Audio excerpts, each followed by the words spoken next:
So Audra, for those who are not familiar with your music, tell us a bit about your music and your style. Okay. Well, I'm a one-woman show. I do synth pop. My influences range from 90s dance, a little bit of R&B, and 80s new wave.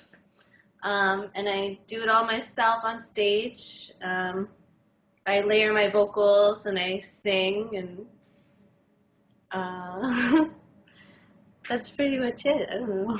I don't usually like to. I usually let artists make their own correlations. If you were to make any comparisons to your sound to other artists, would there be anyone you'd compare it to? Yeah, I get compared to Grimes a lot. I don't think that our music style is similar, but I think people see me as a solo female artist doing electronic music and they make the association, which I think is awesome because I love Grimes. I think she's super talented and an amazing professional artist. But musically, I would say um, maybe closer to Jesse Lanza, or I've heard slight comparisons to Ellie Goulding, or uh, so I'm like stumped. This is so you have a brand new album coming out, Blue Human. This is your is it fourth release? You've had a few digital EPs before this, is that right? Yes, I've had 3 EPs prior to this, so this is my first full length. Great. Were any of the other ones available physically or only digital? I made uh, copies by hand. I burned CDs and made my own cover art for my last 2 EPs. Um, Other than that, no, this is the first time I've had physical media that like professional, like vinyl, which has been my dream for a long time. So I'm super stoked. How does your new album compare to some of your previous work? Um, let's see. I'd say that I'm proud of the production, most of all with the new album that's coming out. I learned a lot since I started.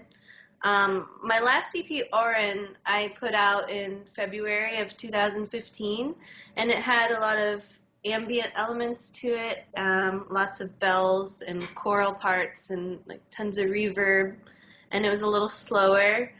Um, and then my EP before Oren was Ache, and that was a little more dancey. Um, so with this LP, I felt like I'm kind of returning to the dancier style because it's absolutely a dance record from start to finish. Um, yeah.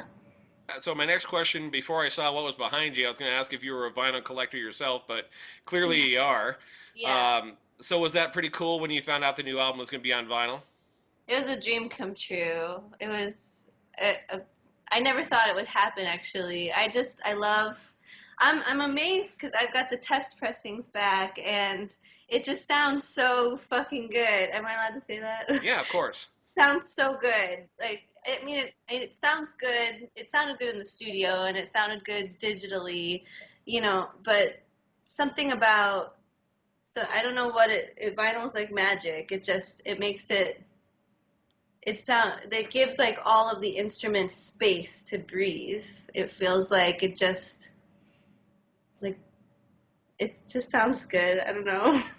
That's how I feel about vinyl. Like you can't really tell, you can't judge the music until you've heard it on vinyl because there's been so many times where, especially with electronic music, I've listened to it in the car on CD, or like in headphones from like wave files, and you just don't hear everything. You pop on the vinyl and it just kind of brings it to life. I don't know what it is. So you are your first three EPs were released independently by you, and now you're on Drink More Records. Is that correct? Yeah. Okay. How did that come to be? Did you approach them or did they approach you? Matt is an old friend of mine. I moved to New York in 2000. Well, I moved to upstate New York in 2012, and then I shortly began Kidaudra, and I had an EP done, but I never played a live show. So it was record store day, and so me and my boyfriend at the time, Alex, Googled this record store in Nyack, which is across the river from me, and it was just a little like independently owned record store. So we went there, and it was Matt's record store. Matt DeGroat is he's the man behind Drink More Records.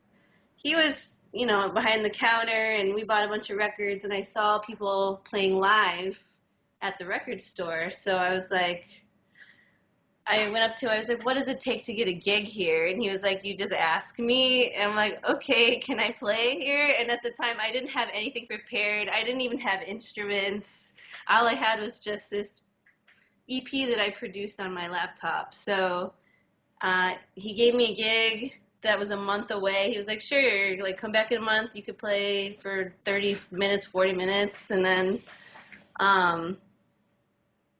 it was like the motivation I needed to Google like loopers and samplers. So I just like got all the stuff and tried it out and managed to put a set together. So I played a show there, and we've been friends ever since.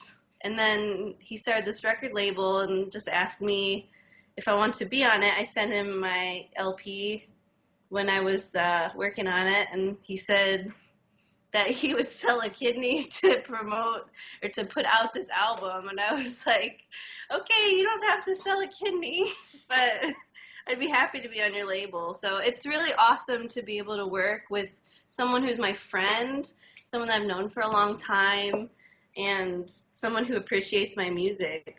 I couldn't ask for a better arrangement. I always like to ask people we interview, what are some of your favorite record stores, or do you get out to record stores much? Especially in New York, you have kind of a lot to choose from. Do you get out to them pretty frequently? Unfortunately, no. I think we get most of our records from Discogs. I don't know. Maybe it's because I'm kind of a hermit and I don't leave the house very often. But yeah, I mean, we do Discogs. There's a new record store in Nyack that is pretty cool. I don't know the name of it though. It's nice to see that you're still a collector though. So you've been collecting very long, or? Yeah. We probably started our collection hardcore like around 2011, and we just kind of went on a binge, and like we want to get like all of our favorite albums on vinyl. So like we've got almost all not all, but a lot of the Cure from the 80s and Depeche Mode and Dead or Alive. And we have a lot of new stuff too. Like Underworld. Now I have to get all of like the Underworld records because we just started getting into their music. So you have a new video out for your second single, and there's a lot going on in it. There's balloons and go-go dancers and people dressed up as various animals. And tell us a little bit how that came together. Let's see. I was in the studio working with Phil, our friend Phil at Continental, which is a studio in Long Island City. And we were mixing Cuts, the song that we did that video for. And Matt comes in and he was like, whoa, this sounds awesome.